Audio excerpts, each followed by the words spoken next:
Hi, this is Jesse. I'm here to do my speech. And this is my audience. The best audience. All right. Thank you very much for letting me talk to you for a moment. I appreciate you having me over. I'm here to give a eulogy for my mother, who's been an amazing portion of my life. She was an amazing portion, especially when I was a younger child. She gave me inspiration to try a lot of things. She was an artist when she was younger, and that inspired me to complete a lot of art when I was in high school as well. So I actually did a lot of art. I learned basically how to draw before I knew how to write.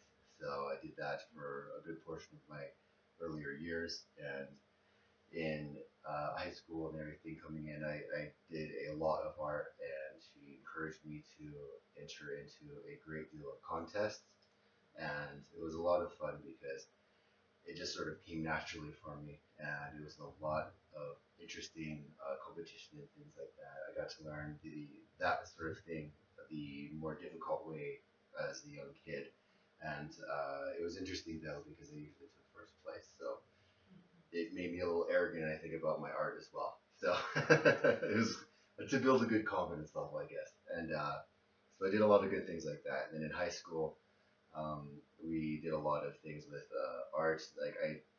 She inspired me to push for a lot of things within our magazine, or excuse me, my newspaper for the high school. We just did a lot of journalism side of There's a lot of words in there, so I wanted to add visuals. So she inspired me to push for a title head and for a comic book style of things inside of the newspaper and everything. So she inspired me to bring a lot of visuals to the school. So I ended up pushing for those things and actually succeeded in doing that, and ended up actually then going further and designed the book cover for our school and everything for each year for the yearbook. And it was interesting because no one else really wanted to actually do it, and I did it. And so I'm sort of a part of that history as far as that school is concerned. Is there's a lot of visuals when I was in school, and it was all due to my mom inspiring me to push for those kind of things. It was also interesting though because at that time, unfortunately, she went through a really rough divorce with my father, and she went through a really, really terrible depression. But on top of that, though, she still managed to bring us together, and she raised two wonderful younger sisters of mine, and she raised me as well. And, it was unfortunate to see her go through that kind of level of depression. I was able to help her get through that as best as I could, but she did still inspire us to do the best we could with everything. And she inspired my little sister too. Even when she got out of high school, she didn't do so well. She had to get a GAD. She went to an alternate school, but she then, further with my mother's inspiration, then went into a Red Rocks and actually found a phenomenal love for math. She did terribly well with when she was in the school I was in, but she then furthered on to become an engineer. So it was interesting to see that happen through the inspiration of things in our childhood. Um, she continued to actually do an incredible thing for me, though, because even going through my early 20s, I just did construction. And any other parent would just say, that's a terrible idea. You should actually do something better. But she always was very, very sentimental in the idea that you just do exactly what made you happy.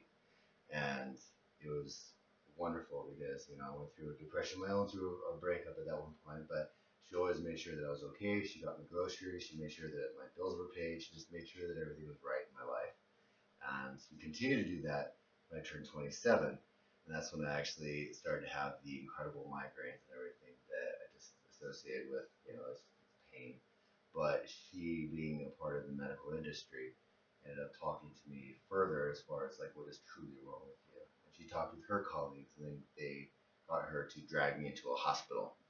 And that was a life-saving action because that's when they found the tumor that was roughly the size of an orange within my skull. And they did tell me that I didn't have much longer to live at that point because it was pretty disastrous, and it would have ended up doing a lot of things, and ultimately would have ruptured stuff in my brain and a lot of problems, grand mal seizures and such. So regardless of that never happened, but thankfully that did not happen because my mom ended up dragging me to the hospital. She ended up saving my life. So it was interesting to see that happen, but she ended up on top of that as well. You know, of course, there's misery involved with this, but she made sure that I was on top of my appointments with going to the hospital to see the doctors, get the exams, do everything right. And she ended up essentially in my life, my perception that she saved my life by doing that. And several more surgeries after that, she kept me going, and she always kept me on a very positive note with life being it's an incredible thing. It truly is. And um, she's always been a very big inspiration in my life. She's always been a medical industry, and then that's what ultimately kind of inspired me to pursue a career in medicine as well. Uh, Everything she's done has been incredibly inspiring. She's now approaching her retirement age, and she still continues to always ask exactly how I'm doing. Are my bills doing well? Do I have groceries? Is everything right? And I do pretty well these days still. It's difficult, but a lot better than I did in my 20s. But it's amusing to see her still always being that motherly character that very much loves her family. So she's always been a very big inspiration to do the best you can with life. But even regardless of failures, it's just truly important to always see life as an incredible experience. It was raised in an atheist family, so she's always been an incredible source of inspiration there as far as just seeing life for incredibly inspirational One Piece time. It's we're only here really once. It's my own personal opinion, but it's just she's always been an incredible person in my life to show me that life is to be appreciated, and that's what kind of again, like I said, saved my life in the end.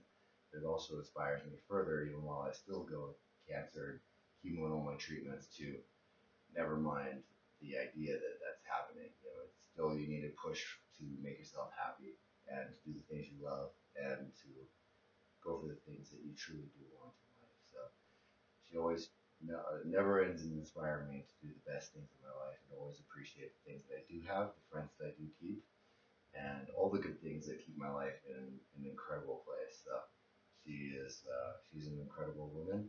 Um, I did bring my visual aid for her. This is my mom when she was a young woman, roughly in her 20s, and that was roughly, I think, about the time that I was born. It was roughly about that time. So it was interesting seeing that in her, and I've always loved that photo of her. She seems very very happy, and I see a lot of things in her in that photo that, like I say, continue to always inspire me to be the best kind of person that I am, and that's also why I continue to try to respect women as much as I possibly can because I was raised by a wonderful woman herself. So love my two younger sisters very, very much for that. And she will always be an incredible inspiration for me to do the absolute best in my life. So thank you very much for letting me talk